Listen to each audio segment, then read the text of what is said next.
आई गौरी सीताना प्रेमानंदे हमारे बड़ी होली निकाय गौरी सीताना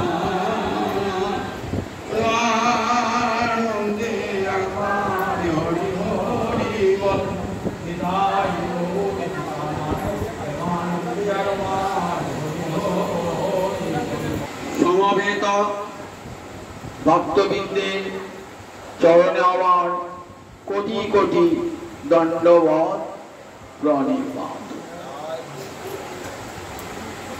संसार सिंधुम अति दुस्तरम उत्तितीर्षो नान्यप्लवम् भगवत पुरुषोत्तमस्य लीलाकथा रसनिसेवनम् अन्तरेण पुंसो भवेत् विविध दुख दवार्दितस्य। श्रीमद् भागवतेर द्वादश स्कंधे सुखदेव महाराज परीक्षित के उद्देश्य करे विश्व जीव के शोनालेन। हे जगतेर दुखी जीव कलिहत जीव यदि संसार सिंधु पार होते হয় তাহলে একটাই মাত্র উপায়। সংসারকে তুলনা করলেন সমুদ্রের সঙ্গে। এই সংসার সমুদ্র দুঃখের সমুদ্র, সংসার দুঃখ জলধৌ। ত্রিবিধ দুঃখ এখানে ভোগ করতে হয় প্রতিটি জীব, প্রতিটি নরনারীকে। ब्राह्मण क्षत्रिय वैश्य शूद्र ब्रह्मचारी गृहस्थी वानप्रस्थी सन्यासी प्रत्येक के सह्य करते हैं, कष्ट पेते हैं त्रिविध दुख। आध्यात्मिक आधिदैविक और आधिभौतिक। देहेर एवं मनेर जे दुख ताके बोले आध्यात्मिक दुख। देह थाकले शरीरटा तो सब समय भालो जाबे ना, नानानविध रोग एसे शरीरे दुख दान करবে। शरीरेर मধ্যে একটা মন আছে, মনও আমাদের সংসারের বাসনার ঘাত প্রতিঘাতে মন সব সময় ভালো থাকে না, মনে আমরা পীড়া অনুভব করি। তাহলে দেহের এবং মনের দুঃখ প্রতিটি জীবকেই ভোগ করতে হয়। আর একটা দুঃখের নাম আধিদৈবিক, অর্থাৎ দেবতাদের কাছ থেকে প্রাপ্ত যে দুঃখ। বিরাট বন্যা এসে গেল, কত লোকের ঘর বাড়ি নষ্ট হয়ে গেল, কত মানুষ মরে গেল, কত মানুষ তার আশ্রয়স্থান হারিয়ে ফেলল। এই দুঃখটা আবার হঠাৎ ভূমিকম্প হলো, ভূমিকম্পে বাড়ি ঘর ধ্বংস হয়ে গেল। ভয়ঙ্কর ঝড় এসে গেল, ঝড়েতে বাড়ি ঘর উড়ে গেল, কত মানুষ মরে গেল। বজ্রপাতে ঝড় ঝঞ্ঝায় কত মানুষের এরকম বিপদ চলে আসে। এগুলা আধিদৈবিক। আর একটা দুঃখ আছে, তাকে বলে আধিভৌতিক। ভূত মানে জীব, মনুষ্য এবং মনুষ্যতর প্রাণী থেকে আমাদের দুঃখ পেতে হয়। আমার পাশে একটা শত্রু আছে, নানান ভাবে আমাকে আমার জীবনটাকে বিপর্যস্ত করে দিয়েছে, তার কাছে দুঃখ পাচ্ছি। সমাজে অনেক সমাজ বিরোধী ঘুরে বেড়াচ্ছে, প্রতি মুহূর্তে ভয় দেখাচ্ছে, যে কোনো মুহূর্তে। আবার দেখুন হিংস্র জন্তুর কাছ থেকে ভয়, সাপের কাছ থেকে ভয়, বাঘের কাছ থেকে ভয়, কুমিরের কাছ থেকে ভয়। এই ভয়গুলো, এই দুঃখগুলো বলা হয় আধিভৌতিক দুঃখ। এই ত্রিবিধ দুঃখ সকলকেই ভোগ করতে হয়। সংসার এমনই বাসনার সমুদ্র, তো এই সমুদ্রের পার দেখা যায় না। এই সমুদ্র পার হবার জন্য যোগী যোগ সাধনা করছেন, জ্ঞানী জ্ঞান সাধনা করছেন, তপস্বী তপস্যা করছেন, निष्काम कर्मी निष्काम कर्म करছেন প্রত্যেকের উদ্দেশ্য কেমন করে সংসার সমুদ্র পার হওয়া যায়। অর্থাৎ দুঃখকে কেমন করে অতিক্রম করা যায়। ভারতবর্ষের 6টা দর্শনের প্রথম দর্শনের নাম সাংখ্য দর্শন। সেই সাংখ্য দর্শনের প্রথম সূত্রটাই হচ্ছে দুঃখ ত্রয়ভিঘাতা জিজ্ঞাসা।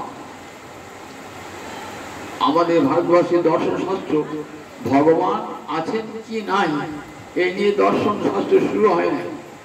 কেন হয় না? ভগবান আছেন কি নাই এ বলে তর্ক উঠবে।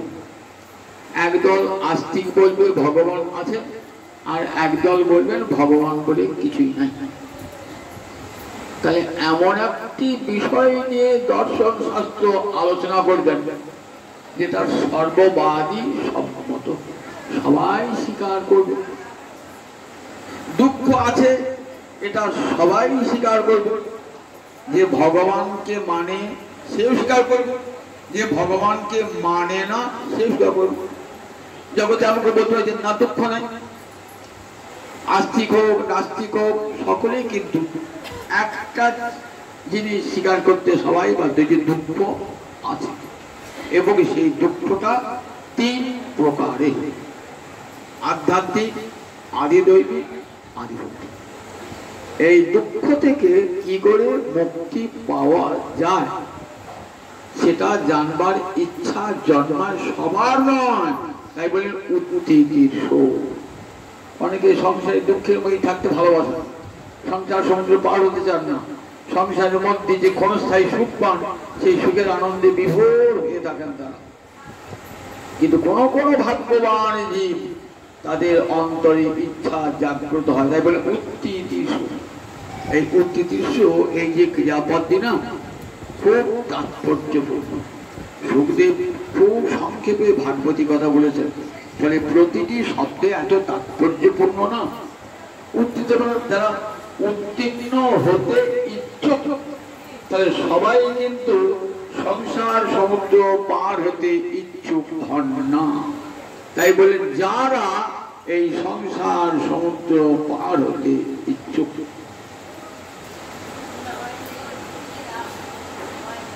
তখন সুখে দুঃখ কি দূর করা যায় না? কি করে দুঃখকে দূর করে সুখ প্রাপ্তি ঘটে? আমাদের সমস্ত চারি বেদের এই অনুসন্ধান, বেদান্তের এই অনুসন্ধান কেমন করে দুঃখকে ধ্বংস করে সুখের প্রাপ্তি ঘটবে। চিরকালের জন্য দুঃখের বিনাশ ঘটবে, সুখের প্রাপ্তি হবে। এই নিয়ে ভারতবর্ষের দর্শন শাস্ত্রের শুরু শেষ হয়েছে বেদান্ত দর্শনে। সাংখ্য, তারপরে দর্শন ন্যায় দর্শন, তারপরে যোগ দর্শন, তারপরে ন্যায় দর্শন, বৈশেষিক দর্শন, পূর্বমীমাংসা দর্শন, সব শেষ দর্শন বেদান্ত দর্শন বা উত্তর মীমাংসা। চরম সত্যের সংবাদ বহন করে এনেছেন এই বেদান্ত দর্শন। কি বললেন? বলে হ্যাঁ সুখ এক জায়গায় আছে। কখন সুখ আছে? ভ্রমৈব সুখম ভ্রমাত্মেব বিজিজ্ঞাসিতব্য নাল্পে সুখমস্তি। সংসারের কোন বস্তুতেই সুখ নাই, সব অল্প অল্প অল্প। সেই ভ্রমা মানে সবচেয়ে বড় জিনিস জগতের, যার চেয়ে আর বড় কেউ নাই, সেই ভ্রমৈব সুখম। সেই ভ্রমার সঙ্গে সম্পর্ক হলেই জীব সুখী হয়ে যায়। ভ্রমৈব সুখম। তাই ভ্রমাত্মেব বিজিজ্ঞাসিতব্য, সেই ভ্রমাকেই জানতে হবে। সংযুক্ত সমুদ্র পার হয়ে সুখের সন্ধান পাব। এই বেদান্ত দর্শনের চরম মীমাংসা ভ্রমাত্মেব বিজিজ্ঞাসিতব্য। সেই ভ্রমা বস্তু, বৃহত্তম বস্তু ভগবানকে পেতে হবে। সেই ভগবানকে প্রাপ্তির সন্ধান দিয়েছেন শ্রীমদ্ ভাগবত বেদান্ত দর্শনের ভাষ্য স্বরূপ। বলেন সংসার সিন্ধু অতিদুস্তরম উত্তেতিষ্য নান্য প্রভব। সংসার সমুদ্র যদি পার হতে চাও তাহলে একটাই মাত্র নৌকা আছে, ন অন্য প্রভব। প্রভব মানে নৌকা, ন অন্য প্রভব মানে আর অন্য কোন নৌকা নাই। কত জোর দিয়ে বলছেন কথাটা দেখুন। পরীক্ষিতের সভায় কত যোগী আছেন, কত ধ্যানী আছেন, কত জ্ঞানী আছেন, কত তপস্বী আছেন, কত বেদ পাঠী আছেন, কত যাজ্ঞিক ব্রাহ্মণ আছেন। তার তো বলতে হতেন কি বলছেন মশাই, আর তো অনেক পথ আছে সংসারে কিন্তু পার হবার, কিন্তু তারা সবাই নত শিরে সুখের কথাটি শুনছেন। ন অন্য প্লব। সুখদেব জোর দিয়ে বলছেন আর অন্য কোন নৌকা নাই, এই দুঃখের সমুদ্র পার হবার একটাই মাত্র নৌকা, ন অন্য প্লব। সেই নৌকাটা কি? ভগবত পুরুষোত্তমস্য লীলা কথা রস নিষে বনম। পুরুষোত্তম কাকে বলা হয়? ভগবান শ্রীহরিকে গীতা ভাগবত পুরুষোত্তম করেছেন, গোবিন্দকে সবাই পুরুষোত্তম করেছেন। লোকে বেদে চ পতিত পুরুষোত্তম, গীতা যারা পড়েন তাকে দেবেন ভগবান শ্রীহরিকে পুরুষোত্তম বলা হয়েছে। শ্রীহরি পুরুষোত্তম, লীলা পুরুষোত্তম গোবিন্দ, মর্যাদা পুরুষোত্তম রামচন্দ্র, প্রেম পুরুষোত্তম গৌরাঙ্গ হরি।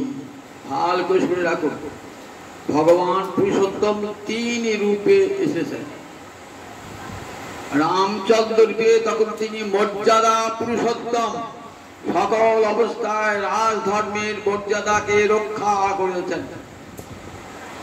শ্রীহরি লীলা পুরুষোত্তম, কত প্রকার লীলা দর্শন করেছেন, এত লীলার কোন ভগবানের নাই, লীলা পুরুষোত্তম। গৌরাঙ্গ হরি প্রেম পুরুষোত্তম, সাক্ষাৎ প্রেমের মূরতি। গৌর হরি দেহটি রাধারানীর প্রেম দিয়ে গড়া, প্রেম তৃষ্ণা হৃদয়ের বস্তু, তো তাকে কেউ দেখতে পায় না, কিন্তু কখন দেখলাম যে প্রেম রূপ ধারণ করে আসে, গৌরাঙ্গ লীলায় দেখলাম প্রেম রূপ ধারণ করেছে। নরহরির পদ হয়েছে না, সখী কহ না গৌর কথা, গৌর নাম অমিয়া ধাম, প্রীতি মূরতি দাতা। গৌর নাম অমিয়া ধাম, প্রীতি মূরতি দাতা। অমৃতের আশ্রয় অমিয়া ধাম, অমৃতের আশ্রয় গৌরাঙ্গ। প্রীতি মূরতি দাতা, প্রীতি মানে প্রীতি থেকে প্রীতি, প্রেমে তার মূর্তি দান করেছেন, প্রেমের মূর্তি দান করেছেন আমার গৌরাঙ্গ হরি, নিজেই প্রেমের মূরতি। তাই গৌর হরিকে দেখার সঙ্গে সঙ্গে জগতের জীব প্রেমে উন্মত্ত হয়ে যায়। শ্রীঅঙ্গ শ্রীমুখ যে করে দর্শন, তার হয় পাপক্ষয় পায় প্রেম ধন। শ্রীঅঙ্গ শ্রীমুখ যে করে দর্শন, তার হয় পাপক্ষয় পায় প্রেম ধন। গৌর হরির একবার বদন খানি যে দর্শন করেছেন, চরণ খানিকে যে দর্শন করেছেন, তার হয় পাপক্ষয়। দর্শনের সঙ্গে সঙ্গে তার সব পাপের বিনাশ হয়ে গেছে। পাপ যে ক্ষয় হয়ে গেল, কি পেলেন? পায় প্রেম। পাপ চলে গেল, সর্ব অমঙ্গল হরে প্রেম দিয়া হরে মন। এইটা মতো গৌরাঙ্গ লীলা। তাই গৌর হরি আমার প্রেম। তাই ভগবত পুরুষোত্তমস্য লীলা কথা রস নিষে বলেন, বসে বসে হরি কথা শোনো, ভগবান পুরুষোত্তমের। আর কিচ্ছু করতে পারে, কলির মানুষ তোমরা কিছুই পারবে না। একটা দিন একাদশী ব্রত তাই করতে পারো না, তোমরা কি করবে? যাগযজ্ঞ তপস্যা করতে পারবে? করতে পারবে না। আহার শক্তি তোমাদের কারও নাই, তোমাদের ধ্যান জ্ঞান যোগ কিছুই হবে, কিছুই হবে না তোমাদের। দান ধ্যান ব্রত তপস্যা তোমাদের কোনোটাই হবে না। কলিযুগের মানুষ ধর্ম কর্মবিহীন, কেবল ভোগে মাতোয়ারা, ভোগান্মত্ত। কি করে প্রচুর টাকা হবে, কি করে বিরাট বাড়ি হবে, কি করে 10টা গাড়ি হবে, কি করে ব্যাংকের অ্যাকাউন্ট দিনের পর দিন বৃদ্ধিপ্রাপ্ত স্ফীত হবে, এছাড়া কলির মানুষের আর অন্য কোনো চিন্তা নাই, দ্বিতীয় চিন্তা নাই। তাই সেই মানুষের উদ্ধার হবে কেমন করে? আবার তো আসতে হবে 84 লক্ষ জনির পর একবার গোবিন্দ মানব জন্ম দিয়েছেন। এই মানব জন্মটাই ভোগে কেটে গেল, পরের জন্মে শিয়াল কুকুর হয়ে জন্মাতে হবে। কেন শিয়াল কুকুর হবে কেন? বললেন মানব জন্ম তো ভোগের জন্য নয়। তুমি যখন ভোগ করতে চাইছো, তাহলে ভোগের জন্য অন্য দেহ আছে, শিয়াল কুকুরের দেহ আছে, ভোগ হয়, তারাও ভোগ করে। তাই ইচ্ছা মতো ভোগ করো, শিয়াল কুকুরের দেহ নাও। মানব দেহটা ভোগের জন্য নয়, কৃষ্ণ ভজনার জন্য মানব দেহটা। এই দেহটা কৃষ্ণ ভজন। গোবিন্দ সুন্দর চোখ দিয়েছেন, কি দেখবার জন্য? গোবিন্দ রূপ দর্শন করবার জন্য। জগতে কোনো রূপসী নারী রূপ দেখবার জন্য নয়, কোনো রূপবান পুরুষের রূপ দেখবার জন্য নয়, আমার গোবিন্দের রূপ দর্শন করবার জন্য। মংসিগানামৃত ধাম লাবণ্যামৃত জন্মস্থান, যে না ফেরে সে চাঁদন, সে নয়নে কিবা কার পড়ুক তাহারে মুন্ডেবার, সে নয়নে রহে কি কারণ। দুটি নয়ন দিলেন ভগবান, সেই নয়ন দুটি দিয়ে কি দেখলাম না? জগতের রূপ দেখলাম। একটা নারীর রূপ কতদিন থাকতে পারে? 10 বছর 15 বছর পর। একটা পুরুষের রূপ কতদিন থাকতে পারে? 10 বছর 15 বছর পর। আর আমার গোবিন্দ নিত্য কিশোর তার রূপ কখনো ধ্বংস হয় না, যেমন আছেন তেমনি। যদি সুন্দর রূপ দেখতে চান, তাহলে দুটি নয়ন দিয়ে আমার গৌরাঙ্গ রূপ, গৌর হরি রূপ, কিশোর রূপ দর্শন করুন, জীবন ধন্য হয়ে যাবে। গোপীরা ওই রূপ দেখেছিলেন বলে জগতে আর কোন রূপ দেখেন নাই। যে হেরিবে কৃষ্ণানন তারে করে নয়ন, বিধি হইয়া হেন নবিচার, মোর বহলে যদি ধর কোটি আঁখি তাহার করো, তবে জানি যোগ্য সৃষ্টিদান।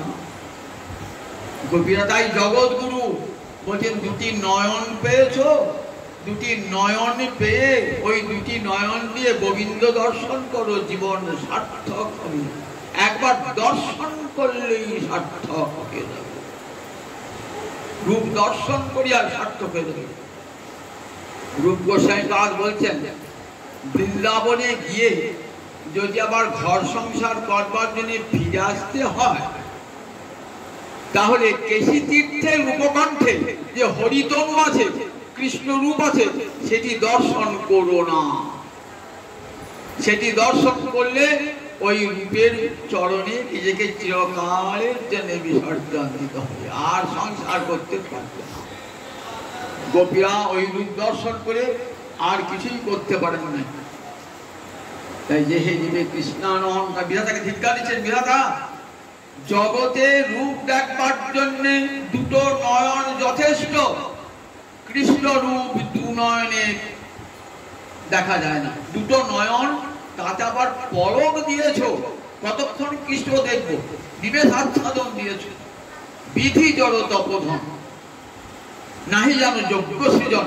তুমি জড়, তপোধন তুমি, কিন্তু জড় তুমি, যজ্ঞ সৃষ্টি জানো না। দেখো, ইন্দ্রকে চক্ষু দিয়েছ 1000, সে চক্ষু দিয়ে ইন্দ্র কি করে? সেখানে অপ্সরাদের রূপ দর্শন করে। আর গোবিন্দ দেখবার জন্য দুটি নয়ন দিয়েছ। তুমি যজ্ঞ সৃষ্টি জানো? 1000 নয়ন দিতে, লক্ষ নয়ন দিতে, তবে গোবিন্দ দর্শন করো, তৃপ্তি হবে। তাহলে মানব জীবনটা দেখুন, কান আছে, সে কানে কি শুনবো? কৃষ্ণের বলেন, দেখো, কৃষ্ণের মধুর বাণী, অমৃতের তরঙ্গিনী, তার প্রবেশে নাহি যে শ্রবণে, কানা করি ছিদ্র সম জানি হসে শ্রবণ তার জন্ম হইল অকারণে। দুটো কান দিয়েছেন পরনিন্দা পরচর্চা শুনবার জন্য, দুটো কান দিয়েছেন কৃষ্ণ কথা শুনবার জন্য, গোবিন্দের কথা শুনবার জন্য দুটি কান খুলে দিয়ে সব শান্তি ভগবান এমন সৃষ্টি করেছেন কান দুটি সবসময় খোলা। সেই কান দিয়ে কৃষ্ণ কৃষ্ণের মধুর বাণী অমৃতের তরঙ্গিনী, তরঙ্গিনী মানে নদী, অমৃতের নদী, যেখানে কৃষ্ণ কথা হচ্ছে অমৃতের নদী বইছে, অমৃতের নদী। তাতেও তার কথা ওই কানে ঢোকে না, জানবে তার জন্ম হইল অকারণে, তার জন্মটা বৃথা। তার কান দুটো কেমন? কানা করি ছিদ্র সম। কানা করির যেমন মূল্য নাই, করিয়া প্রকারের মুদ্রা প্রাচীনকালে ছিল, সেটা ছিদ্র হলে দোকানা চলতো না, তাই কানা করি ছিদ্র সম জানি হসে শ্রবণ। শ্রবণ মানে কান, বলে জানবে যে কান দিয়ে কৃষ্ণ কথা ঢোকে না, পরনিন্দা পরচর্চা ঢোকে, সে কান দুটোর কোনো মূল্যই নাই, সে কানা করি ছিদ্র সম। কৃষ্ণের অধরামৃত কৃষ্ণ গুণ সুচরিত সুধাসারে সাধু বিনিন্দন তার সাহারে যে না জানে জন্মিয়া না মইল কেন। বলছেন দেখো কৃষ্ণের অধমৃত কৃষ্ণ গুণ সুচরিত। জিহ্বাটা ভগবান দিয়েছেন কি জন্যে? বলেন পরনিন্দা পরচর্চা করবার জন্যে? বলে না, জিহ্বা দিয়েছেন কৃষ্ণ গুণগান করবার জন্যে। হরে কৃষ্ণ কৃষ্ণ কৃষ্ণ হরে হরে, হরে রাম রাম রাম হরে হরে। জিহ্বা দিয়ে গোবিন্দ নাম সংকীর্তন করো, কৃষ্ণ নাম সংকীর্তন করো, আর কৃষ্ণের অধরামৃত আহার করো। কি আহার করবে? কৃষ্ণের অধরামৃত, কৃষ্ণের প্রসাদ, গোবিন্দের প্রসাদ গ্রহণ করো, জীবনটাকে ধন্য করো। অখাদ্য কুখাদ্য খেয়ে জীবনটাকে ভাগার করে দেবো না, গোবিন্দের কথা শোনো, গোবিন্দের অমৃতময় প্রসাদ খেয়ে জীবনটাকে ধন্য করো। কৃষ্ণের অধরামৃত কৃষ্ণ গুণ সুচরিত সুধা সাহারে সাধু বিনিন্দন। কৃষ্ণের প্রসাদ কি করে? সুধা সার, সমস্ত অমৃতের সার, তাকেও নিন্দা করে দেয়, তাকেও নিন্দা করে। কৃষ্ণের অধরামৃতের এমন মৃগমদ নীলোৎপল মিলনে যে পরিমল, যেই হরে তার গর্বমান, হেন কৃষ্ণ অঙ্গগন্ধ যার নাহি সে সম্বন্ধ, সেই নাসা ভস্তার সমান। দেখুন কবিরাজ গোসাই বলছেন প্রতিটি ইন্দ্রিয়ের সার্থকতা কেমন করে হবে। চৈতন্য চৈতন্য পড়েন তো, সেখানে দেখুন কবিরাজ গোসাই পাল বলছে কৃষ্ণ কেমন? মৃগমত নীলোৎপল মিলনে যে পরিমল। মৃগমত, মৃগ মানে হরিণ, হরিণ যখন মত্ত হয় তখন হরিণের নাভি থেকে এক প্রকার মদক্ষরণ হয়, তার এত গন্ধ, সে গন্ধে নিজেই পাগল হয়ে যায়। আর নীলপদ্ম নীলোৎপল, নীলপদ্মের এত গন্ধ যে রাস্তা দিয়ে যখন যান সরোবরের পাশ দিয়ে, আর গন্ধের চতুর্দিক। এই দুটো মিলন করলেন, বলে মৃগমদ আর নীলোৎপলের গন্ধ, এই দুটো মিলিয়ে বুঝুন দুটো গন্ধ কেমন হয়। দুটো গন্ধ মিলিয়ে অপূর্ব গন্ধ হয়, দুটো গন্ধ মিলিয়ে। তাদের একটা অহংকার আছে, আমাদের মতন গন্ধ জগতে আর কেউ নাই, আমার এত সুগন্ধ, আমরা যেই হয় তার গন্ধ। বলে গোবিন্দের অঙ্গগন্ধ কি করে?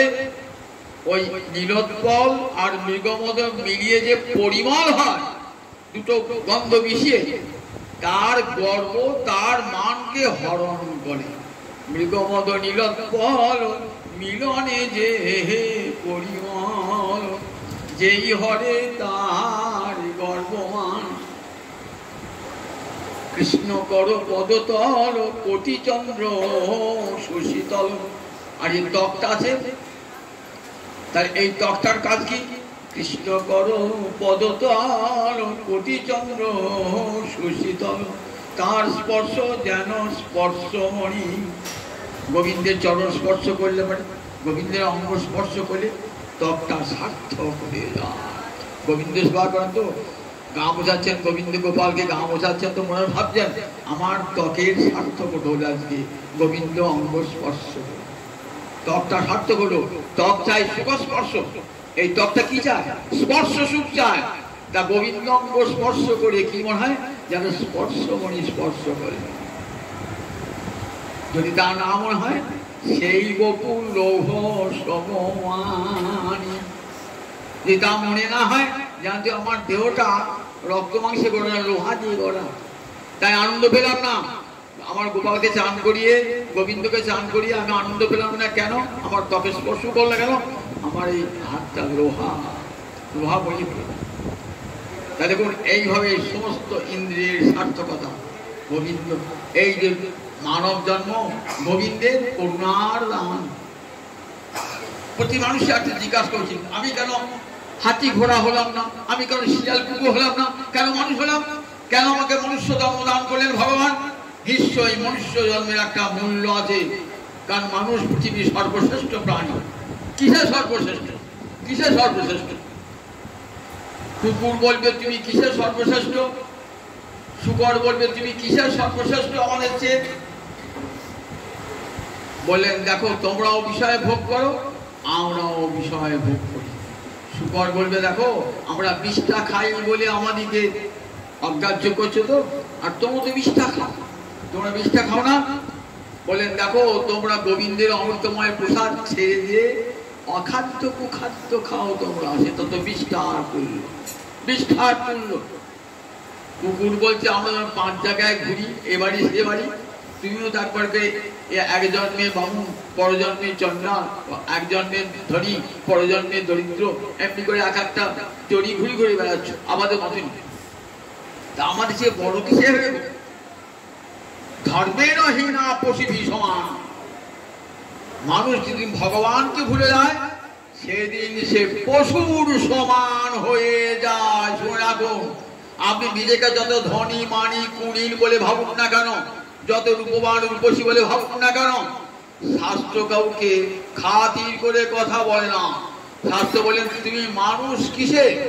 মানুষে, মানুষের ধর্ম পালন করো না, সুতরাং তুমি মানুষ কিসে? ধর্মের হীনা পশিবি সমানা। যেদিন ভগবানকে ভুলেছ, সেদিন তোমাতে আর পশুতে কোনো ভেদ নাই, ভেদ নাই, ভেদ নাই। ভগবানকে যেদিন মানুষ ভুলেছে, এমন সুন্দর মানব জন্ম, সেই মানব জন্ম কৃষ্ণ সেবা, ভগবানের সেবার জন্য। তাই বলেন, বসে বসে কান পেতে শোনো হরি কথা, ভগবত পুরুষোত্তম চলিয়া কথা, রস নিশে বরং পরম আদরে শ্রবণ করো, তোমরা আর কিছুই পারবে না। কে বলছেন?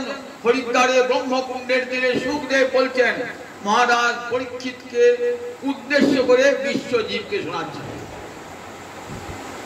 শোনো পরিহত জীব, তোমরা কিছুই পারবেন না। তোমাদের আহার শুদ্ধি নাই, চিত্ত শুদ্ধি নাই, কিছুই নাই তোমাদের, শাস্ত্র জ্ঞান নাই। তোমরা বসে বসে কান পেতে হরি কথা শ্রবণ করো। হরি কথা শ্রবণ করলে কি হবে? তা বলে সংসার সমুদ্র অনায়াসে পার করে যাবে। অনায়াসে সংসার সমুদ্রে পার হবে, অনায়াসে হরি কথা শুন। তাই যেখানে সাধুরা বসে বসে হরি কথা শুনছেন, ছুটে চলে যাও, সব কাজ ফেলে একবার কানটা পেতে দাও। 1 ঘন্টাও তো হরি কথা কানে ঢুকলো, 1 ঘন্টাও হরি কথা নিষ্ফল হবে না। হরি কথা কখনো নিষ্ফল হয় না। একদিন যদি হরে কৃষ্ণ বলেন, সেটাও ব্যর্থ হবে না। একদিন যদি বলেন, দেখুন শ্রীমদ ভাগবত সেই হরি কথা শোনাবার জন্য এসেছেন হরিদ্বারে ব্রহ্মকুণ্ডে 7 দিন বসে হরি কথা শুনেছেন। আমাদের মতন বিষয় লোক কান পেতে বসে বসে শুনেছেন হরিদ্বারে ব্রহ্মকুণ্ডের যে সুখমুখ নিশ্চিত হরি কথা। সেই সুখদেব 12টি স্কন্ধে হরিকথামৃত পরিবেশন করছে। কত কথা, যে কথা আমরা অন্য শাস্ত্রে শুনতে পাই না, সে কথা শ্রীমদ ভাগবতে আছে। তাই ভাগবতের এত আদর, গীতার এত আদর কেন? জগতে আর অনেক শাস্ত্র আছে, কিন্তু পাঠ বললে, ব্যাখ্যা বললে গীতা আর ভাগবতে কথা বোঝায়। হরিগুরু বৈষ্ণব ভাগবত গীতা। গীতা এমন একটি গ্রন্থ যা সর্বভারতীয় গ্রন্থকে, সর্বজাতীয় বিশ্বের পরমাদিত গ্রন্থ। শ্রীমদ ভাগবত ঠিক তাই। দুটি গ্রন্থের এত আদর কেন বলুন দেখি? দুটি গ্রন্থের এত আদর যা অনেক নূতন কথা জীব কোনোদিন শোনে নাই। আমরা সবাই জানি ভগবানকে সবাই ভক্তি করে জীব, কিন্তু ভগবান ভক্তকে ভক্তি করে কোথাও শুনেছেন? কোথাও শুনেছেন যে ভগবান ভক্তকে ভক্তি করে? ভক্ত ভগবানকে ভক্তি করে, কিন্তু ভাগবতে বিপরীত চিত্র তাই, ভগবান ভক্তকে ভক্তি করে। ভগবান ভক্ত ভক্তিমান, এই ভগবানের বিলক্ষণ আর জগতের কোন শাস্ত্রে নাই, একমাত্র শ্রীমদ ভাগবতী আছে। সুখদেব বলছেন, শোনো মহারাজ, ভগবান ভক্ত ভক্তিমান। ভক্ত ভক্তি মানে ভক্তকেও ভক্তি করে। শুধু তাই নয়, আমরা কি করি? আমরা ভগবানের চরণ ধুলি নিতে ব্যস্ত হই। বৃন্দাবনে গিয়ে বলি, হ্যাঁ এই পথে এই বৃন্দাবনের আধা গোবিন্দ চলছে, চরণ ধুলি। জগন্নাথের মুখের থেকে জগন্নাথ চরণ ধুলি। আর ভগবান কি বলছেন? আমিও ভক্তের চরণ ধুলি নি, তোমরা যেমন আমার চরণ ধুলি নাও না, আমিও ভক্তের চরণ ধুলি নি। নিরপেক্ষং মুনি শান্তং নির্বৈরং সমদর্শনং অনুব্রজামি অহং নিত্যং প্রিয় ইত্যং হ্রিরেণুভি। অঙ্ঘ্রি রেণু মানে কি? অঙ্ঘ্রি মানে চরণ, রেণু মানে ধুলা, পদধূলি, অর্থাৎ চরণ ধুলাতে পুয়ে মানে পবিত্র হই। আমরা বৃন্দাবনের মাটি গায়ে মেখে পবিত্র হই, নবদ্বীপের মাটি গায়ে মেখে পবিত্র হই। ভগবান নেচেছেন তো, ভগবানের পায়ে ধুলা আছে। জগন্নাথের ক্ষেত্রে জগন্নাথের আমরা পুরী ধুলা গায়ে মেখে পবিত্র হই। ভগবান বলছেন, আমিও ভক্তের পায়ের ধুলা মেখে পবিত্র হই। শুনেছেন কোন কথা? এমন এমন শাস্ত্র শুনেছেন? শ্রীমদ ভাগবত সেই বার্তাটা দিয়েছেন। তাই জগতের জীব যেখানে ভাগবত কথা কান পেতে শুনতে যায়, যে এমন নতুন কথা কোনোদিন তো শুনি নাই, যে ভগবান ভক্তের চরণ ধুলি অঙ্গে মাখেন। কাকে বলছেন? তার প্রিয় ভক্ত উদ্ধবকে বলছেন। উদ্ধব যে ভগবানের একান্ত প্রিয় ভক্ত। বিষ্ণাং প্রবর মন্ত্রী কৃষ্ণস্য দ্বৈত শাখা শিষ্য বৃহস্পতি সাক্ষাৎ উদ্ধব বুদ্ধি সত্তম। উদ্ধব ভগবানের খুবতত ভাই, দেবভাগের সন্তান।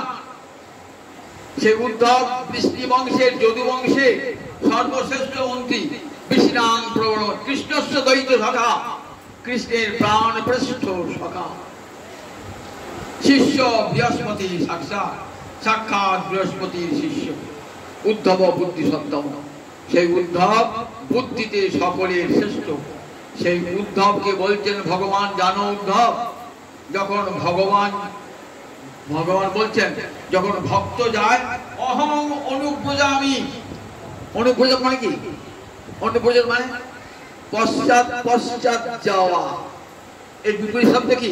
প্রত্যুত্গমন। গুরুদেব আসছেন, কোন মহাত্মা আসছেন, এগিয়ে গিয়ে অভ্যর্থনা করে নিয়ে আসা, তাকে কি বলে?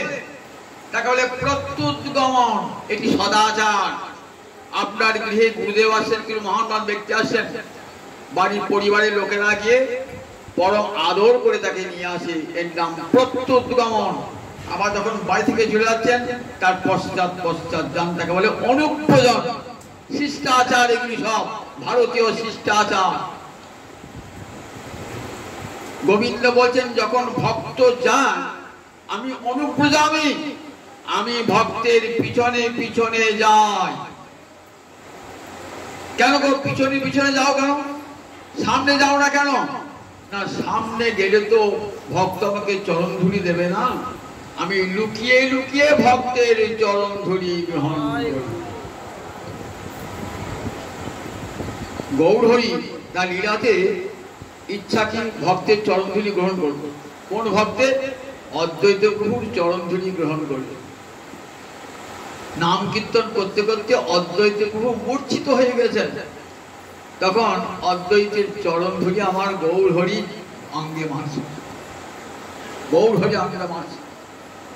জগৎকে দেখালেন, দেখো ভাগবতের বাণী কত সার্থক, ভক্তের চরণধুলি আমি অনুপ্রিয়ামি অহং নিত্যম প্রিয়, মানে পবিত্র হই। তাই পিছনে পিছনে যায়। আচ্ছা, যদি পিছনে পড়ে তাকান ভক্ত, বাবা ভগবান আসছে, তাহলে তো পার্টি ভেবে চলবেন আর ধীর পদক্ষেপে যাবেন। বলে না, আমার ভক্ত যখন সংসার পরিত্যাগ করে হা কৃষ্ণ বলে ব্রজের পথে যায় আর পিছনে তাকায় না, পিছনে তাকায় না। পিছনে তাকায় কারা? সংসারী বাবু। বৃন্দাবন যাচ্ছেন, 5 বার চিন্তা করতে যাচ্ছে, ছেলেটা থাকলো, নাতিটা থাকলো, বউটা থাকলো, গোয়ালি গরুটা থাকলো, 5 বার চিন্তা করতে। ওখানে কেউ বৃন্দাবন দেখবেন কি? পিছন দিকে তাকাতে যাচ্ছে, বৃন্দাবন যাচ্ছে। আর যারা কৃষ্ণ ভক্ত তারা পিছনে তাকান না, তাই পিছন তারা তাকাবেন না, পিছন তাকাবেন না, হা কৃষ্ণ ব্রজের পথে চলছে। তখন ছোটেন তো, যেমন কৃষ্ণের বংশীর ধ্বনি শুনে গোপীরা অভিসার করেছিলেন, তো কেহ কাহুকে পথ না হেরে ছুটছেন, তেমনি করে ভক্ত ছোটেন। তখন কি হয়? ছুটলে পরে কি হয়? পায়ের ধুলো উঠবে। আমি যদি হেঁটে যান, পায়ের ধুলো উঠবে? উঠবে না। আমি দৌড়ে যান, তাহলে পায়ের ধুলো উঠছে, দৌড়ে। ভগবান বলছেন পিছন পিছন যায়, কি হয়? ওই ধুলোটা আমার গায়ে লেগে যায়, ধুলোটা আমার গায়ে লেগে যায়, আমি পবিত্র হয়ে যাই, আমি পবিত্র হয়ে যাই। তাহলে বলে আমার ভক্ত কেমন জান? কোন ভক্তের চরণধুলি আমি নিই? নিরপেক্ষং মুনিং শান্তং নির্বৈরং সমদর্শন। 5টা বিশেষণ দিলেন আমার ভক্তে। নিরপেক্ষং মুনিং শান্তং নির্বৈরং সমদর্শন। নিরপেক্ষ মানে নাস্তি অপেক্ষা যস্য, যার কোনো কিছুর অপেক্ষা না। ক্ষুধা তৃষ্ণা বাসস্থান কোনো কিছুর অপেক্ষা নাই। একটা উদাহরণ জিনিসটা বুঝতে হবে। মাধবেন্দ্র পুরীর নাম শুনেছেন তো? মহাপ্রভুর গুরু কে ছিলেন? ঈশ্বরপুরী। ঈশ্বরপুরী গুরু কে ছিলেন? মাধবেন্দ্র পুরী। অযাচক ছিলেন মাধবেন্দ্র পুরী। বৃন্দাবনের পথে পথে বেড়াচ্ছেন, সারাটা দিন ঘুরেছেন, হা কৃষ্ণ বলে জপ করতে করতে ঘুরছেন। সন্ধ্যাবেলায় গোবিন্দ কুণ্ডে বসে আছেন, ক্ষুধা পেয়েছে। একটা মানুষ মানব দেহ তো, সারাদিন বৃন্দাবনে ঘুরছেন, এতটুকু জল করে স্পর্শ করেন নাই, কোনো মাধুকরী হয় নাই। অযাচক আর চাইবেন না পর্যন্ত, বৃন্দাবনে চাই নাই কিন্তু মাধুকরী মেলে, চাইবেন না, অযাচক বৃত্তি গ্রহণ করেছেন। কেন? তারা গোবিন্দ চরণে শরণাগত, জানেন আমার কি যদি প্রয়োজন থাকে গোবিন্দ ঠিক আমার আহার জোগাড় করবেন, এই বিশ্বাস তাদের অন্তরে দৃঢ়। তার জন্য তারা নাম মন্ত্র করেন নাই। আমার পেটে খিদে লেগে আর হরে কৃষ্ণ নাম মুখ দিয়ে বেরো না, খুব ক্ষুধা পেয়েছে তো, কোথায় গেছি, নাম হচ্ছে, কান শুনছি, এদিকে লক্ষ্য রাখি, প্রসাদটা কখন হচ্ছে, এদিকে নাম চলছে, কেউ খবর পাচ্ছে, দিকে আরে বাবা প্রথম কাজ বৈযোগে দিকে আগে কেমন অপেক্ষা দেখুন, নাম শুনছি, কেউ ওর হাত তালি দিয়ে হয়ে নাম করছি, আর বলছি দিকে আগে ফার্স্ট ব্যাচ বসে গেল, হয়ে গেল দিকে আগে 5 বার করে দেখছে, কত অপেক্ষা দেখেছে তো। এমন করে কৃষ্ণ ভজন হয়, কত অপেক্ষা, ক্ষুধার তাড়না, ক্ষুধার অপেক্ষা। কোথায় বাবার শোবার জায়গা আছে তো, শোয়ার অপেক্ষা, ঠিক আছে তো, বালির বিছানা আছে তো, ফ্যান লাইট আছে তো, কত অপেক্ষা দেখুন। এই অপেক্ষা করে কৃষ্ণ ভজন হয় না। মহাপ্রভু বলছেন অন্য অপেক্ষা হইলে দাঁড়িয়ে ভক্তি নাহি স্ফুরে, নিরপেক্ষ না হইলে ধর্ম না যায় রক্ষণ। আমাদের সব বৃন্দাবনে গিয়েও আগে হোটেলটা বুক করতে, কোন জায়গায় থাকতে ভালো লাগে, বেশি দেখো এমন হোটেল কোন জায়গায় ভালো পাওয়া যাবে, সব ব্যবস্থা, খাট বিছানা পাওয়া যাবে তো, লাইট ফ্যান আছে তো, সব ব্যবস্থা করে। আচ্ছা, 6 বছর কি এই ব্যবস্থা করে গিয়েছিলেন বৃন্দাবনে? বৃন্দাবনে মাধবেন্দ্র পুরী কি ব্যবস্থা করে গেছেন যে বৃন্দাবনে? তখন বৃন্দাবনে হোটেলও ছিল না, বৃন্দাবনে কোনো আশ্রম ছিল না, কিছুই ছিল না, কেবল বন আর জঙ্গল। কে থাকতো? বাঘ, সিংহ, হাতি, গন্ডার থাকতো। সাপ, বড় বড় সাপ ঘুরে বেড়াতো। আর যে মানুষগুলো থাকতো সেগুলো ওই পশুর সমান। সেখানে গিয়ে ঘুরে ঘুরে বেড়াচ্ছেন মাধবেন্দ্র পুরী, ঘুরছেন। কোথায় বসে আছেন? গোবিন্দ কুণ্ডে বসে আছেন। গোবিন্দ কুণ্ড, যারা বৃন্দাবন গিয়েছেন তারা গোবিন্দ কুণ্ড, এখানে গোবর্ধনের মুখগহ্ব, সেইখানে বসে আছেন। সন্ধ্যা লেগে গিয়েছি, ক্ষুধা পেয়েছে কিন্তু বলেন না। এমন সময় দেখছে একটি কালো ছেলে এক ঘটি দুধ নিয়ে এসেছে। দেখবো যে পুরী, পুরীজি তোমার ভোগ লাগে নাই? বলে আমার বুঝলি কি করে? তা বলছে এই গোবিন্দ কুণ্ডে স্নান করতে এসেছিল বুড়ির মায়েরা, তারা বললে তোমার কি ক্ষুধা পেয়েছে? তাকে তাকে দেখছেন ছেলে, কি অপূর্ব দেখতে ছেলেটা, রংটা কালো বটে কিন্তু দেখতে তো। তুমি কে গো? তা বলছে একটা গয়লাতে ছেলে, দুধ দিয়ে দিয়ে বেড়া, খাও। দুধে ঘটে ধুলে আছে। এই দেখো আমি নামিয়ে দিয়ে গেলাম, আমি একটু পরে সেই ঘটিটা নিয়ে যাচ্ছি। দুধ তো নয়, অমৃত পান করলেন। ভাবছেন ছেলেটি তো আর এলো না, অনেক রাত্রি হয়ে গেল, ছেলেটি এলো না তো। দুধের ঘটিটা যেমন তিনি পড়ে থাকলেন। ভোরে দেখছেন, কি দেখছেন? সেই কালো ছেলেটি এসে হাত ধরে টানছে, বলছে মাধব পুরী, আমি তোর পথ তাকিয়ে আছি। আমি এই জঙ্গলেতে মাটি চাপা পড়ে আছি, আমি গোপাল, আমাকে তুই উদ্ধার কর। কোন গোপাল বলুন দেখি, কোন গোপাল বলুন দেখি? সেই যাকে উদ্ধার, যে গোপাল গোবর্ধন ধারণ করেছিল, যে গোপাল গোবর্ধন ধারণ করেছে, যে গোপাল, সেই গোপাল মাটি চাপা পড়ে আছে দীর্ঘদিন ধরে। কেন? ম্লেচ্ছ ভয়ে পুরোহিত ফেলে গেছিল বনে জঙ্গল, সেই বনে চাপা পড়ে ছিল দীর্ঘদিন। আমাকে উদ্ধার কর তুই, আমি তোর পথ বানিয়েছি। আজ ঘুম ভেঙে গেল, ঘুম ভেঙে গিয়ে দেখছে ঘটিটাও তো নাই, কুসুমকে নিয়ে গেছে। তখন পাশের গ্রামের ব্রজবাসীগুলোকে বলছে, তাকে স্বপ্ন দেখেছি এই বনে গোপাল আছে, কিন্তু বনে ঢোকা যাচ্ছে না, তোমার সব কোদাল কুড়ুল নিয়ে এসো। কোদাল কুড়ুল নিয়ে এসে বন কেটে দেখছেন আমি জায়গায় উঁচু করা হয়ে আছে, সেখানটা মাটি খুঁড়ে দেখছেন বিরাট গোপাল পেয়ে এলো। গিরধারী গোপাল, যিনি গোবর্ধন ধারণ করছেন, সেই গোপালকে নিয়ে এসে মাধবেন্দ্র পুরী কোথায় বসালেন? গোবর্ধন পাহাড়ের উপর বসালেন। আমরা অন্নকূটের উৎসব শোনেন তো, সেখানে সেই গোপালকে বসালেন ওইখানে। ওই গোপালকে, সেই গোপাল গোয়ালার বেশে এসেছেন মাধবেন্দ্র পুরীকে কৃপা করবার জন্য।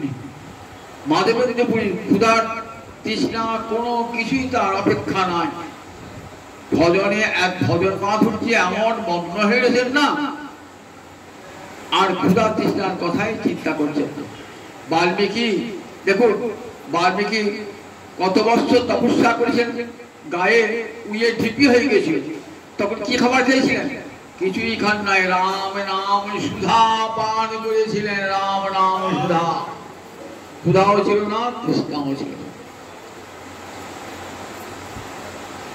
প্রাণবায়ু বিকার, ক্ষুধা, তৃষ্ণা যারা ভজন করেন তাদের কিছুই থাকে না। তাই নিরপেক্ষ না হইলে রূপ সনাতন গোস্বামী বৃন্দাবনে ঘুরে ঘুরে বেড়াচ্ছেন।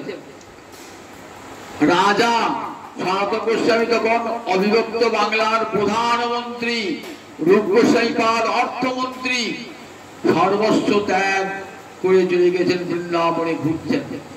থাকবার জায়গা ছিল, গাছ তলায় পড়ে আছেন, আজকে এই গাছের তলায়, কাল সে গাছের তলায়, এক এক বৃক্ষের তলে এক এক রাত্রি শয়ন। 7.5 প্রহর যায় ভক্তির সাধনে, 7.5 প্রহর, 8 প্রহরে একটা দিন।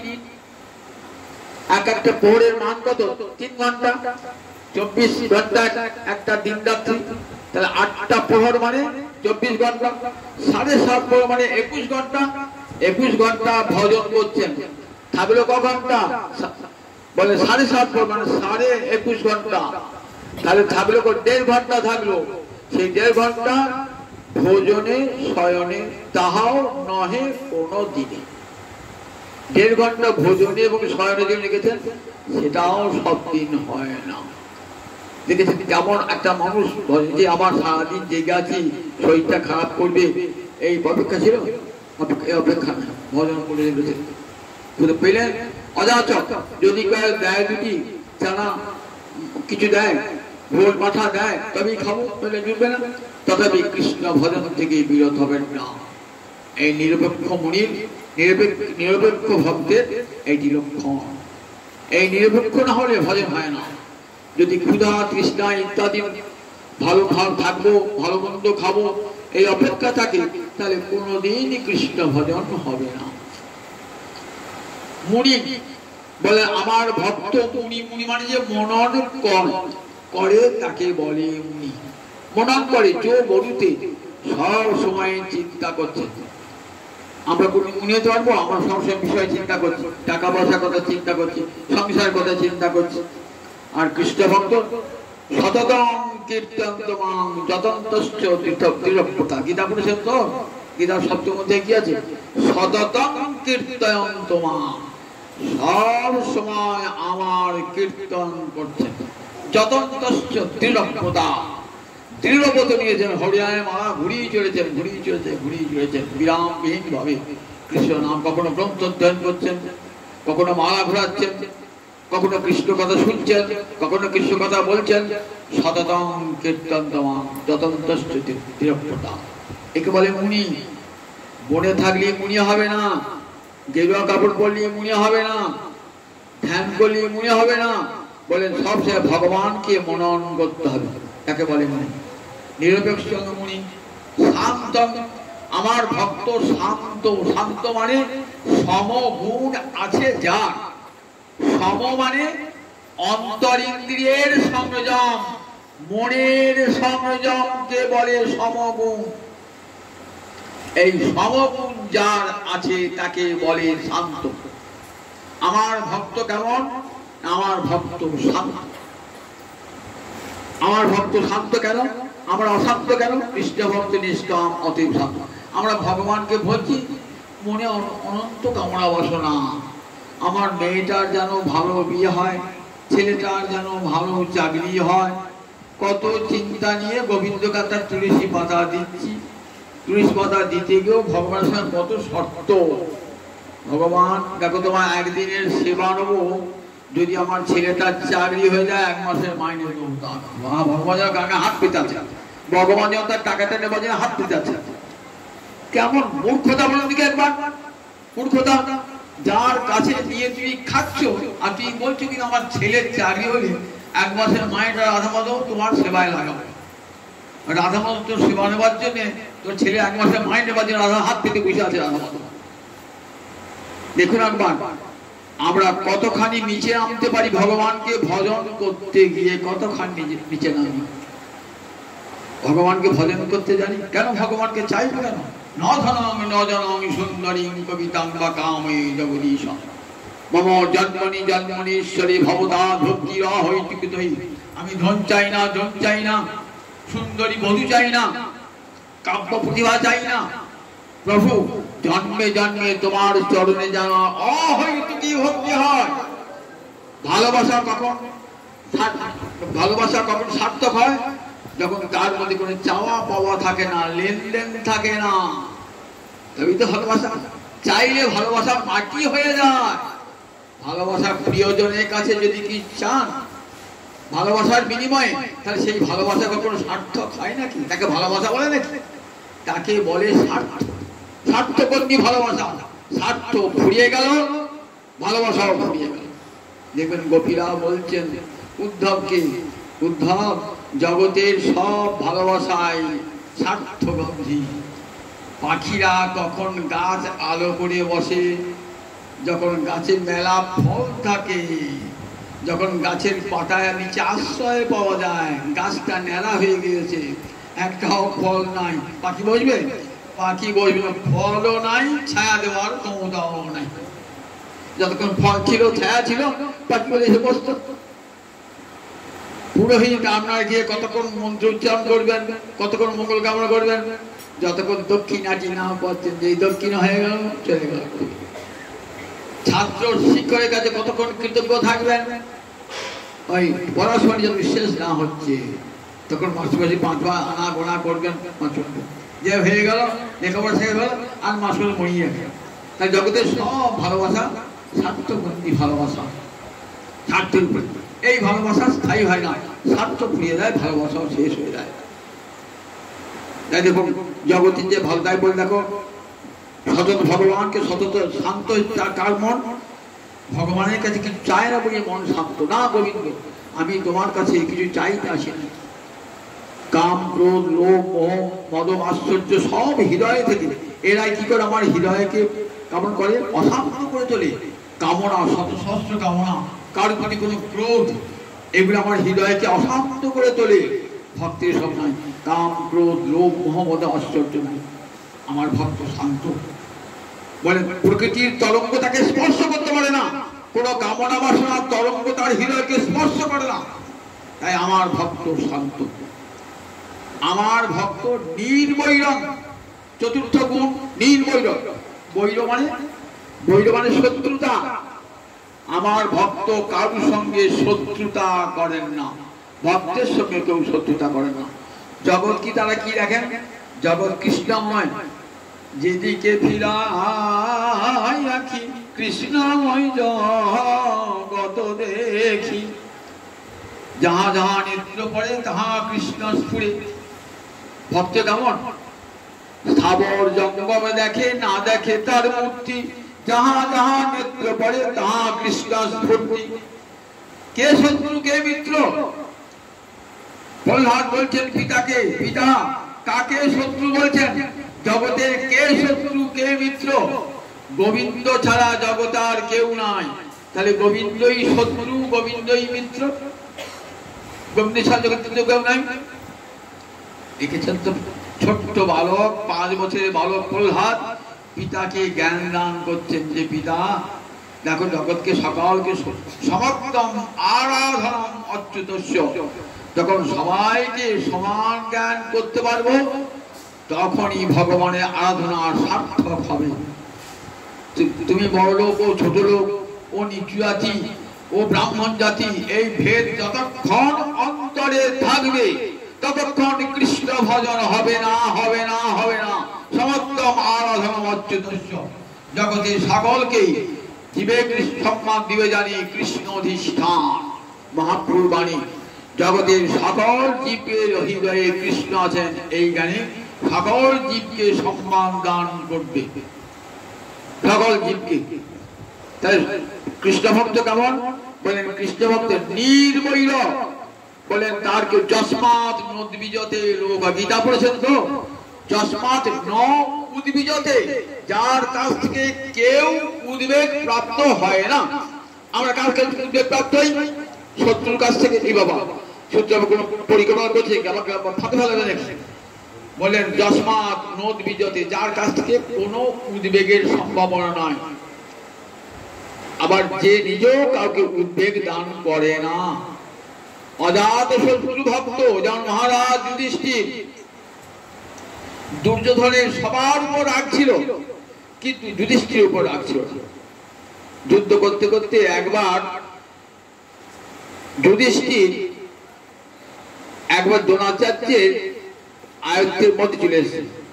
তখন বলছে দুর্যোধন যুধিষ্ঠিরকে হত্যা করবো না, যুধিষ্ঠির হত্যা করবো। যুধিষ্ঠিরকে হত্যা করে যুদ্ধে শেষ হয়ে গেল। যুধিষ্ঠির দেখেছেন দুর্যোধন এত বড় পাপিয়ান তথাপি যুধিষ্ঠিরকে ভালোবাসত। আবার যুধিষ্ঠির কেমন? যুধিষ্ঠির দুর্যোধনকে কেমন ভালোবাসে? রাজস্ব যজ্ঞেতে ভান্ডারির ভার, অর্থাৎ ভান্ডার, যে ভান্ডারে খাদ্য দ্রব্যাদি আছে সেখানে ভাগটা কাকে দিলেন? দুর্যোধনকে। দুর্যোধন নামটা শুনতে খারাপ বলে কি বলতেন? সুযোধন, সুযোধন। কত সুন্দর করে বলতেন। এতটুকু দুর্যোধনের প্রতি শত্রুতা ছিল না, দুর্যোধনেরও ছিল না শত্রুতা তার প্রতি। নির্বৈরম সমদর্শন। আমার ভক্ত সমদর্শন, সকলকে সমান চোখে দেখে, বড় ছোট জ্ঞান করে না যে এ বড় লোক, এ ছোট লোক, এ গরিব লোক, এ ভাগ্যবান, এ ভাগ্যহীন, এ ব্রাহ্মণ, এ চণ্ডাল, এ ভেদ বোধ করে না, সকলকে সমান চক্ষে দেখে, সকলের হৃদয়ে কৃষ্ণ আছেন এই জ্ঞান। ব্রাহ্মণের হৃদয়ে যেমন কৃষ্ণ আছেন, একটি চণ্ডালের হৃদয়েও কৃষ্ণ আছেন। আমি ব্রাহ্মণটিকে সম্মান দান করলেন, চণ্ডালটিকে দূরে সরিয়ে দিলেন। ভগবান বললেন আমি তো দূরে সরিয়ে এলাম, আমাকে তো সরিয়ে দিলি, আমি কি চণ্ডালী হৃদয়ে নাই? পাড়াকে ভালো গৌরাঙ্গ মন্দির, পাকা গৌরাঙ্গ মন্দির দেখছেন, প্রণাম করছেন। আর গ্রামে খড়ের চালা মাটির ঘর মন্দির প্রণাম করবেন না? সেখানে তো গৌরহরি রয়েছে, সেখানে গোবিন্দ রয়েছে, প্রণাম করবেন না? সেখানেও প্রণাম করবো। তেমনি ওই ব্রাহ্মণের দেহটা নাই, ওই গৌরাঙ্গ কাঠোয়ার গৌরাঙ্গ বাড়ি হলো, সেখানে প্রণাম জানেন। আর চণ্ডালের দেহটা পাড়াকে খড়ের চালা হলো, সেটা প্রণাম করবেন না? তাই সর্বত্র আমার জীবের সম্মান, জীবে জানি কৃষ্ণ অধিষ্ঠান, প্রতিটি জীবের হৃদয়ে কৃষ্ণ আছেন, এই জ্ঞানে সকলকে সম্মান দান, এই নাম সমদর্শন। ভক্ত সকলকে সমান চোখে দেখে। ব্রাহ্মণ চণ্ডাল আদি কুকুরান্ত করি, দণ্ডবাদ করিবে হেকে বহুমান্য করি, এই সেই বৈষ্ণব ধর্ম সবারে পনতি, সেই সে পাষণ্ডী যার ইতে নাহি মতি। ব্রাহ্মণ চণ্ডাল সকলের পায়ে পড়বে, সবার কাছে কৃষ্ণ ভক্তি চেয়ে নেবে, সবার কাছে কৃষ্ণ ভক্তি নেবে। বললেন যে করে না সে তো পাষণ্ডী, সে আবার কৃষ্ণ ভক্ত কিসে? যার ছোট বড় জ্ঞান আছে, তার আবার আপন পর জ্ঞান আছে, সে আবার কৃষ্ণ ভক্ত কি কেমন করে হয়? এইরকম যে ভক্ত পাঁচটা উদাহরণ দিলেন। কি কি দিয়ে? নিরপেক্ষ, মুনি, শান্ত, নির্বৈর, সমদর্শন। এই পাঁচটা গুণের অধিকারী আমার ভক্ত যখন যায় না, আমি তাদের পিছন পিছন যাই, দেখে আমি কি করে পবিত্র হবো বলি। ও ঠাকুর, তাহলে তুমি অপবিত্র? তুমি বলছো আমি পবিত্র হবো, তুমি অপবিত্র নাকি? পবিত্র কারা হয়? যারা অপবিত্র আছে। আপনি আর মরার শ্মশান থেকে এসেছেন, মরা ছুঁয়ে এসেছেন, মানে যাও গঙ্গা চান করে এসে পবিত্র হয়েছে। কি বিষটা পায়ে দিয়েছেন, যাও চান করে এসে পবিত্র হয়েছে। তাহলে অপবিত্র হলেই তবে তো পবিত্র হয়ে যায়। ভগবান তুমি আমার অপবিত্র কিসে নাকি? শ্রীধর স্বামী, ভাগবতের বিখ্যাত টিকাকার শ্রীধর স্বামী টিকায় লিখছেন যে না না, ভগবান সব সময় পবিত্রতা, নাম ও পবিত্রতা, ধাম ও পবিত্রতা, সবকিছু পবিত্র, লীলাও পবিত্র। তাহলে ভগবান যে বলছে আমি পবিত্র হব, বলছেন ভগবানের মধ্যে অনন্ত কোটি ব্রহ্মাণ্ড আছে, অনন্ত কোটি ব্রহ্মাণ্ডের জীব আছে ভগবানের মধ্যে। তারা সব কি হয়, যখন সমস্ত প্রলয়কালে সমস্ত জীব যায় কোথায়? সব গোবিন্দ অঙ্গে বিলীন হয়ে যায়। যখন প্রলয় শরীরে ভগবান অনন্তনাগের উপর শুয়ে পড়েন, তখন অনন্ত কোটি ব্রহ্মাণ্ড জীব যায় কোথায়? বলেন সব কারণ সমুদ্রে ভগবানের অঙ্গে বিলীন হয়ে যায়। তাহলে সব তো আমরা পাপ পুণ্যাদি নিয়ে ভগবানের শরীরে প্রবেশ করেছি। তাহলে ভগবান বলছেন কি বলেন না, ওই চরণধুলি রেখে আমার হৃদয়ের মধ্যে, আমার দেহের মধ্যে যে সমস্ত জীব আছে তারা পবিত্র হয়ে যায়। দেখেন না, মা গর্ভবতী মা ঠাকুরতলাকে কি করে? ঠাকুরতলা ধুলি নিয়ে পেটে বোলায়, তারপর আমার গর্ভে যে সন্তান আছে সে পবিত্র হয়ে যাক। ঠিক তেমনি ভগবানের হৃদয়ের মধ্যে, দেহ মধ্যে অনন্ত কোটি ব্রহ্মাণ্ডের জীব আছে, তারা পবিত্র হয়ে যায়। শ্রীজীব গোস্বামী আর এগিয়ে গিয়ে বলছেন জানা, ভগবানের একটা অপবিত্রতা দোষ আছে। আছে এ বাবা, ভগবানও অপবিত্র? হ্যাঁ, একটা অপবিত্র আছে। কি অপবিত্র দোষ? ঋণ শোধ না করলে না মানুষ অপবিত্র হয়। আপনি কারো দেনা করেছেন তো, ঋণ করেছেন তো, ঋণটা মেটাতে পারছেন না কোনো মতেই। পড়ার সময় ছেলেকে বলে বাবা আমার সাধ্য করিস আর না করিস, অমুকের কাছে আমার 5,000 টাকা দেনা আছে, যেটা মিটিয়ে দিস, আমার সাধ্য করতে হবে, নইলে আমি আমার নরক করতে হবে। তাহলে ঋণ করে যদি কারোর মৃত্যু হয় সে অপবিত্র হয়ে যায়, ঋণ শোধ না করে সে অপবিত্র হয়।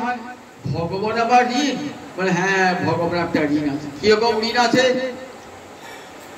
না, ভক্ত ভগবানকে ভক্তি করে তো, যে ভগবানকে ভক্তি করে সঙ্গে সঙ্গে ভগবান তাকে দিয়ে দেয় না। কি নেবে বলো? তুমি যা চাইবেন তাই তাই, যদি চাও ব্রহ্মপদ চাও, ইন্দ্রপদ চাও, মুক্তি চাও, সব দিয়ে দিচ্ছি, আমি দেনা শোধ করে দেবো। ভগবানকে একটা প্রণাম জানিয়ে ভগবান দিয়ে সব যা চাইবে তাই চাও। ভক্ত তুমি কি নেবে বলো? ভক্ত ভক্ত বলে আমি তো কিছু নেবার জন্য তোমাকে ভক্তি করছি না, আমি তোমাকে দেবার জন্য ভক্তি করছি, নেবার জন্য নয়, দেবার জন্য। জগতের সবাই ভগবানের কাছে নেবার জন্য। কি করে ভগবানের কাছে নেব? একটা গল্প শোনায় রবীন্দ্রনাথের একটা কবিতা থেকে।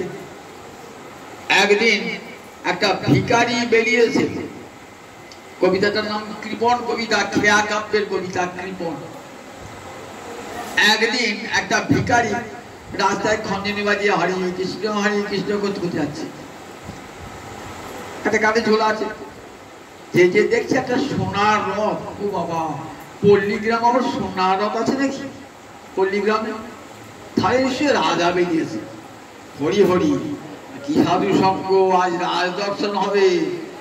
রাজা যখন যাবে না, দুপাশে হিরে মণি মুক্ত ছেড়ে যাবে, আমি কুড়িয়ে নেবো, আমার ভিক্ষা করতে হবে, এই আশায় বেঁধে দাঁড়িয়েছে। রথটা কাছে এলো, রথ থেকে রাজা নামলো।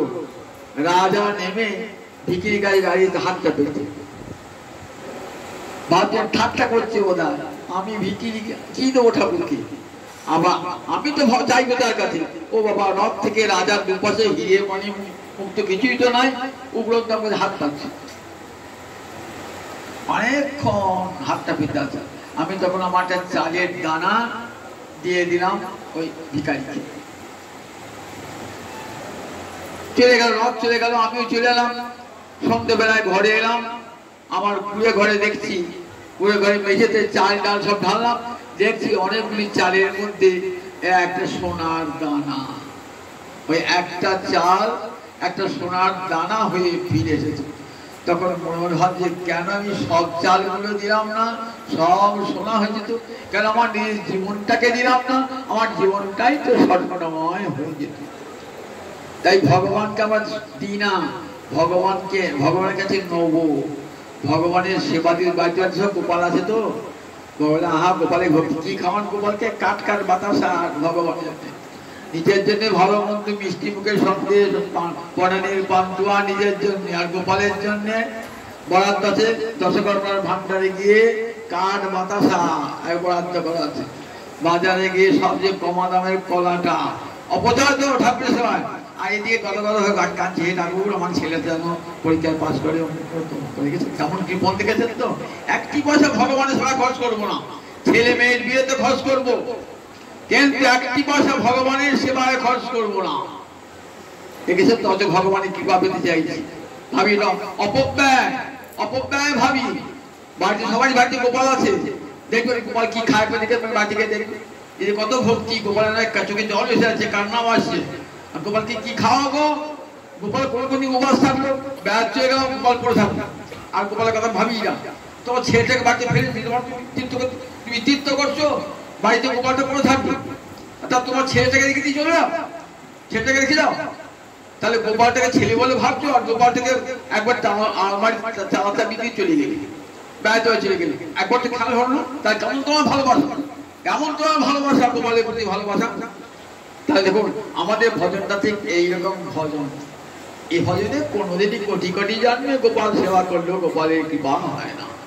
ও গোপাল থাকলে ঘর পুড়িয়ে দেবে, ওই গোপাল ঘর পুড়িয়ে দেবে। আমার সঙ্গে মঞ্চ না, আমার সঙ্গে মঞ্চ না। দেখুন ছেলেকে নাতিকে খাওয়াবার জন্য কত ভালো করে জিনিস আনছি, যা চাইছে নাতির আবদার রাখছি। আর গোপালের জন্য, গোপালের যে একটা গয়না করতে ইচ্ছা হয় না, একটা ভালো কাপড় নিয়ে আসি ইচ্ছা, ও পরেই আছে গোপাল। তারপরে আটা দিয়ে চিজিয়ে দিয়েছি গোপালের গাঙ্গে কাপড়, আর জন্ম জন্ম তো সে থাকবে। এমনি আমাদের গোপাল সেবা ভগবত সেবা, বাইরের লোককে দেখাই। আমরা কৃপণ, ভগবানের কাছে নিই কিন্তু ভগবানকে দিই না আমরা। রবীন্দ্রনাথ বলছে ভক্ত কবি তো, আমরা কৃপণ, ভগবানের কাছে নেবো কিন্তু ভগবানকে দেব না। তাই বলছেন দেখো ভগবান, ভক্ত কি বলে?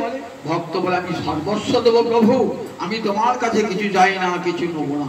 তাই ভগবান ঋণী হয়ে থাকেন ভক্তের কাছে। আমি তো কিছু বিনিময় দিতে পারলাম না, ভক্ত আমাকে এত দেয়, নিজের জীবনটাকে দিয়ে দিয়েছে, আমি তো বিনিময়ে কিছু দিতে পারলাম না। তাই ভগবান ঋণী হয়ে থাকে। এই ঋণটা একটা অপবিত্র তো। তাই বলে কি করবো? ভক্ত আমি আমি তোমার তো দেনা মেটাতে পারলাম না, তোমার চরণের ধুলিটা গায়ে মাখি, তাহলে আমি পবিত্র হয়ে যাই। দেখেছেন তো বিশ্বাস চক্রবর্তী ভাগবতের বিখ্যাত টিকাকার বিশ্বাস চক্রবর্তী বলছেন যে না না, ভগবান চান ভক্ত হতে। কারণ ভগবান ভাবেন আমাকে তো ভক্ত ভালোবাসে, ভক্ত আমাকে ভালোবেসে খুব আনন্দ পায়। আমি একটা আনন্দ পাই ঠিক কোথায়, কিন্তু আমাকে ভালোবেসে ভক্ত যেন খুব আনন্দ পায়। আমি আবার ভক্ত হয়ে দেখবো কেমন করে ভগবানকে ভালোবেসে আনন্দ পাওয়া যায়। তাই তো গৌরাঙ্গ লীলায় ভক্ত সেজে এসেছেন। সবাই বলছেন দেখো ভগবান নয় ও ভক্ত, এই ঢাকা দেওয়া ভগবান ভক্ত সেজে এসেছেন। দেখুন কৃষ্ণচন্দ্রের ইচ্ছা জেগেছিল, কি ইচ্ছা জেগেছিল? আমি ভক্তি লাভ করব। ভক্তের ভক্তি এত দামি, আমি সেই ভক্তি লাভ করব। কি করে ভক্তি পাওয়া যায়? ব্রহ্মলোকে বিচার সভা বসেছে, সেখানে সব বেদ বেদান্ত আদি সব শাস্ত্র, তন্ত্র, সংহিতা, মহাভারত আদি সব রয়েছেন। বলো বিধান দাও, কি করলে ভক্তি পাওয়া যায়? সবাই তো অবাক। ভগবান ভক্তি চাইছে, জগতে জীব ভক্তি চায় ভগবানকে সেবা করবার জন্য, ভগবান ভক্তি চাইছে। সব চুপচাপ, শাস্ত্র উত্তর দেবেন কি? লোকে তো ভগবানকে ভক্তি করবে না, ভক্তি চায়, ভগবান ভক্তি চাইছে। তখন শ্রীমদ্ ভাগবত উঠে দাঁড়িয়ে বলছেন, প্রভু ভক্তি লাভের একটাই উপায়, ভক্তি লাভের একটা উপায়, একটা বিধান সবার জন্য। তা আমি ভগবান আমার যে নূতন বিধান হবে না? এই জগৎ দেখেন না, কোন দেশ পেতে গেলে সাধারণ মানুষকে লাইন দিতে হয়, আর যারা কেউ নামি দামি লোক তার লাইন দিতে হয় না, তার জন্য আলাদা ব্যবস্থা আছে। তার জন্য আলাদা ব্যবস্থা, তার ভিআইপি তো ভিআইপি ভিভিআইপি, তার জন্য আলাদা ব্যবস্থা থাকে। আর আমার মতো সাধারণ মানুষকে লাইনে নেয় না, তার জন্য আলাদা ব্যবস্থা থাকে। তো ভগবান বলছে আমি ভগবান, আমার যে একটা আলাদা ব্যবস্থা হবে না, আমার একটা আলাদা বিধান হবে না? বললেন না, আমাদের কাছে দুই নাই, আমাদের কাছে একটাই বিধান। কি বিধান? না ভক্তের চরণ ধুলি অঙ্গে মাখতে হবে। পারবে? ভক্তের চরণ ধুলি যদি অঙ্গে মাখো তবে ভক্তি পাবে। ভক্তের চরণ ধুলি ছাড়া ভক্তি লাভ হয় না। প্রহ্লাদ পরে বলে গেছেন, বিনা মহৎপাদ রজভিষেকম, কৃষ্ণ ভক্তি লাভ হয় ভক্তের চরণ ধুলা অঙ্গে মাখলে। রাজর্ষি ভরত বলে গেলেন রাজা রঘুগণকে, কোথা থেকে রঘুগণ আমি গুরুবাড়ি যাচ্ছি। ও গুরুবাড়ি যাচ্ছেন পালকি করে, অহংকারে পর্বত বুকে নিয়ে যাচ্ছেন গুরুবাড়ি, ভক্তি লাভ খুব হবে। পালকি বইছিলেন ভরত, পালকি বই মুক্ত পুরুষ ভরত পালকি বইছেন। তা বলছেন কোথায় যাচ্ছেন আপনি? গুরুবাড়ি যাচ্ছি। রঘুগণ বলছেন রাজা, সৌরাষ্ট্রের রাজা, ও গুরুবাড়ি যাচ্ছেন পালকি চড়ে ভক্তি লাভ করতে? বলছেন পালকি চড়ে গুরুবাড়ি গিয়ে ভক্তি লাভ হয় না। কেমন যেতে হয়? ভক্তের চরণ ধরিতে গড়াগড়ি দিতে দিতে যেতে হয়, তবে ভক্তি লাভ হয়। অন্তরে অহংকার থাকলে ভক্তি লাভ হয় নাকি? অভিমানী ভক্তির জগমাঝে সেই দিন ভক্তি মহারানী সেই হৃদয়ে প্রবেশই করবে না। তুই অহংকার নিয়ে থাক, আমি ঘর যাবো না, আমি তোর হৃদয়ে যাবো না, কোনদিনই কৃষ্ণ ভক্তি লাভ হবে না। এই ভগবান ভক্তি চাইছেন তো তার ভক্তের পায়ের ধুলো মানতে হবে। বৈষ্ণবের পদধূলি তাহে মন স্নান কেনি, তর্পণ মন বৈষ্ণবের নাম। বলছেন ভক্ত পদ রজ আহারে ভক্ত পদ জল, ভক্ত ভক্ত শেষ এই তিনি সাধনের বল। ভক্তের পায়ের ধুলা, ভক্ত পায়ের পদযুক্ত জল আর ভক্তের অধরামৃত ভুক্তা বসে, এই তিনটে ভক্তির সাধন দান করে, ভক্তির শক্তি দান করে। ভাবছেন কোন ভক্তের চরণ ধুলি দেওয়া যায়? জগতে কে শ্রেষ্ঠ ভক্ত? জগতের যত ভক্ত আছে তার মধ্যে প্রহ্লাদ শ্রেষ্ঠ। প্রহ্লাদের চেয়ে শ্রেষ্ঠ কে? প্রহ্লাদের চেয়ে হনুমান শ্রেষ্ঠ। প্রহ্লাদ সেবা পায় নাই, হনুমান সেবা পেয়েছেন। হনুমানের চেয়ে শ্রেষ্ঠ কে? পাণ্ডবেরা শ্রেষ্ঠ হনুমানের। হনুমান সে পাণ্ডবরা এক বিছানায় শুয়েছেন, একসঙ্গে আহার করেছেন। তার যে শ্রেষ্ঠ কারা যাদবেরা, যাদবেরা ভগবানের সঙ্গে রক্তের সম্পর্ক হয়েছে। যাদবদের মধ্যে বড়কে বলেন, যাদবদের যে বড় লোক উদ্ধব মহারাজ, উদ্ধব সর্বশ্রেষ্ঠ উদ্ধব। সে উদ্ধবও বলছেন আমি যখন বৃন্দাবনে গেলাম তখন দেখলাম রক্তপত্র আমার চেয়েও বড়। রক্তপত্র কৃষ্ণের ভিত্ত, তারা উদ্ধবের চেয়ে বড়। রক্তপত্র দাসরসের ভক্ত, তাদের চেয়ে বড় কারা? তাদের চেয়ে সত্য রসের ভক্ত যারা ভগবানের কাঁধে চাপে, তারা শ্রীরাম সুদাম ভগবানের কাঁধে চাপে, কাঁধে চড়ে, কাঁধে চড়ায় করে কিরারণ। তুমি কোন বড় লোক, তুমি আমি সম, ভগবানকে বলে তুই আমার চেয়ে বড় কিসে? সখারা বড়। সখারে চেয়ে কারা বড়? বলেন মায়েরা পিতারা বড়, মা যশোদা পিতানন্দ বড়। কি বলে? তারণ ভর্ষণ করে, ভগবানকে তারণ ভর্ষণ করে। তার চেয়ে বড় কারা? ব্রজগোপীরা, মানে ভগবানকে প্রত্যাখ্যান করে। যাহি মাধব যাহি কেশব মা বদ কৈতব বাদ, বলে ভগবানকে ফিরিয়ে দেয় গৃহ থেকে। এই গোপীদের যে শ্রেষ্ঠ কারা? বলে গোপীদের সমস্ত গোপীদের মধ্যে শ্রেষ্ঠ হলো রাধা রানী এবং চন্দ্রাবলী। তার মধ্যে আবার শ্রেষ্ঠ কে? রাধা রানী। একবারে ভক্ত চূড়ামণি ভক্তের উপর আছে রাধা রানী, মহাভাব স্বরূপিণী রাধা রানী। জগতের যত যত ভক্ত, সমস্ত ভক্তের উপরে রাধা রানী মহাভাব স্বরূপিণী। গোবিন্দ কি করলেন? রাধা রানীর ভাব কান্তি নিতে হবে তো। আমার কান্তিটা তো কালো, কালো কান্তিটা কি করে যাবে, দূর হবে? রাধা রানীর সোনার চরণ, রাধারানীর সোনার চরণে সোনার ধুরি ওই কালো অঙ্গে মাখলেন। দেখে কালো অঙ্গটি কেমন হলো? গৌরাঙ্গ হয়ে গেল। এবং গৌরাঙ্গকে শচীগর্ভ সিন্ধু মাঝে আহারে গৌরাঙ্গ হরি, শচীগর্ভ সিন্ধু মাঝে আবির্ভূত হলেন গৌরাঙ্গ হরি। এবার রাধা রানীর ভাব কান্তি অঙ্গীকার করে জগৎ জীবের দাঁড়ে দাঁড়িয়ে হরে কৃষ্ণ কৃষ্ণ কৃষ্ণ হরে হরে, হরে রাম রাম রাম হরে হরে, হরে কৃষ্ণ কৃষ্ণ কৃষ্ণ হরে হরে, হরে রাম রাম রাম হরে হরে।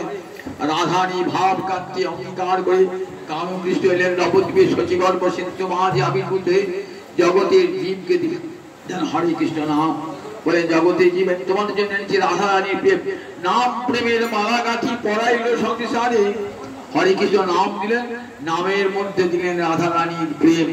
যে প্রেম দিয়ে গোবিন্দ রাধা নিয়ে আমার গোবিন্দ বাসনা করেছিলেন, সে ব্রহ্মার দুর্লভ প্রেম দিতেছেন যাচিয়া। নিতাই গুণমণি আমার নিতাই গুণমণি, আনিয়া প্রেমের বন্যা ভাষা লইয়া, প্রেমের বন্যা লইয়া নিতাই আমার আইলা গৌর দেশে। ডুবিল ভক্ত গণ দিনহীন ভাসে, পতিত পামর প্রভু আমার কভু নাহি বাছে। ব্রহ্মার দুর্লভ প্রেম সব সবাকারে যাচ্ছে। চণ্ডাল পতির জীবের ঘরে ঘরে গিয়া হরিনামে মহামন্ত্র দিচ্ছেন বিলাইয়া। যারি দেখে তারে কহে দন্তে চিহ্ন ধরি, আমার একে নিয়া একবারে মর হরি। এমনি করে জগৎ জীবের দাঁড়ে দাঁড়িয়ে হরিনাম দিলেন। সেই হরিনামই কলিযুগের একমাত্র মুক্তির মন্ত্র।